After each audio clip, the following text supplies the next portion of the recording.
Les Amazones, mythes, guerres et vérités oubliées. Pendant des siècles, leur nom a été murmuré comme une légende. Des femmes guerrières, indomptables, redoutées. Les Amazones, mythes ou réalités oubliées par l'histoire. Longtemps considérées comme fictives, les Amazones ont pourtant laissé des preuves derrière elles. Des tombes, des armes, des corps de femmes tombées au combat. Elles ne venaient pas de la jungle. Leur territoire s'étendait autour de la mer Noire, là où la steppe forge les cavaliers et les guerrières.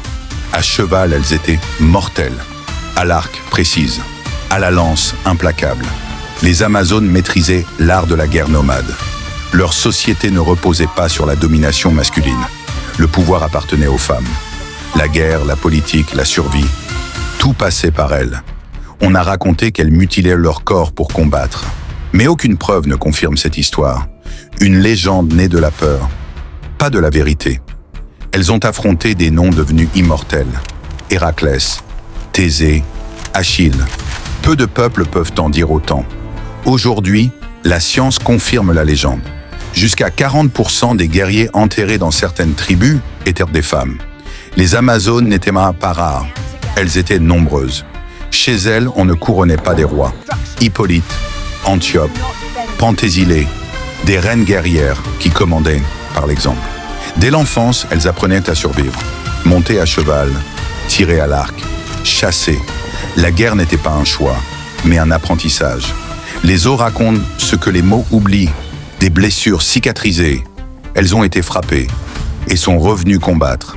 Les Amazones n'étaient pas que des guerrières. Elles chassaient, élevaient, fabriquaient. Leur monde était autonome et organisé. Là où d'autres misaient sur la lourdeur, elles choisissaient la vitesse. Armure légère, attaques éclairs, mobilité totale. Pour certains peuples, elles étaient des ennemis. Pour d'autres, des alliés. Et parfois, des mercenaires redoutés. Amazone, un nom chargé de mythes, mais probablement issu d'un mot ancien signifiant simplement « guerrière ». Elles ne gagnaient pas toujours par la force brute. Embuscade, retraite tactique, intelligence militaire. La guerre était un jeu d'esprit. Même leurs ennemis les ont sculptés. Fresques, vases, statues. On grave toujours ce que l'on craint ou ce que l'on admire. Les Amazones n'ont pas été exterminées. Elles ont été absorbées, dissoutes dans des sociétés qui refusèrent leur liberté.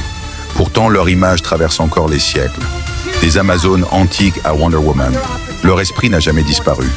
Tant que leur histoire sera racontée, les Amazones ne seront jamais effacées. Elles ne sont pas un mythe, elles sont un rappel.